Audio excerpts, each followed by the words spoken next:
So గుండెల్లో బరువు తగ్గి ఉంటది కదా, ఇంతకాలం మిమ్మల్ని రౌడీ రౌడీ రౌడీ అని బాగా ప్రచారం చేశారు కదా. సో దానికి బదులు తీర్చుకోవాలి అన్న కసి, కోపం ఏమైనా కనబడుతున్నదా? అటువంటివి అంటే ఎప్పుడో చేస్తుంది, మేము ఎన్నో చూసినాము. అది వాళ్ళు మీడియా ముందు షో ఆఫ్ చేసుకోనికే, నాలుగు చెడ్డ మాటలు ఒక వ్యక్తి గురించి మాట్లాడి హీరోలు అవుతాం. పబ్లిక్ లో ఒక నాయకుడు, ప్రజా సంబంధాలు ఉన్నటువంటి నాయకుడిని ఈ రకంగా కించపడితే నమ్మడు. ఈ రోజు వాటన్నిటికీ మా ప్రాంత ప్రజలు జవాబు చెప్పినారు.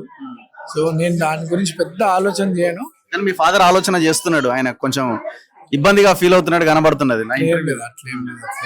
ఆయన కూడా ఏం ఫీల్ కాదు. అంటే కళ్ళ ముందు సమాజానికి ఉపయోగపడాలి. ఏ తండ్రి అయినా కొడుకు ఒకవేళ తప్పు చేస్తే సమాజం ఏదంటే యాక్సెప్ట్ చేస్తారు. ఏ తండ్రి అయినా సమాజానికి ఉపయోగపడాలనుకుంటున్నాడు నా కొడుకుని. నాకు సరే, తన జీవితంని అనేక తప్పుడు కేసులు పెట్టి ఇబ్బందులు పెట్టి తన జీవితాన్ని పాడు చేసినారు.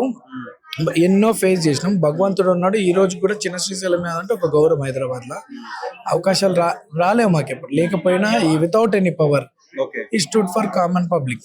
అట్లనే నేను చదువుకొని సమాజానికి ఉపయోగపడాలనుకుంటే, నన్ను తప్పుడు కేసులు ఇరికిచ్చి ఇబ్బంది పెట్టాలనుకుంటే, ఒక ఒక వెలిగినటువంటి నా తండ్రి ఈ రోజు కూడా చిన్న శ్రీశైలం యాదవ్ అంటే ఒక గౌరవం ఈ హైదరాబాద్ లో. ఆయన కళ్ళ ముందు పిల్లల్ని తప్పుడుగా ప్రచారం చేసుకుంటూ పిల్లల్ని అనేక ఇబ్బందులు పెట్టాలనుకుంటుంటే ఏ తండ్రికైనా బాధ ఉంటుంది.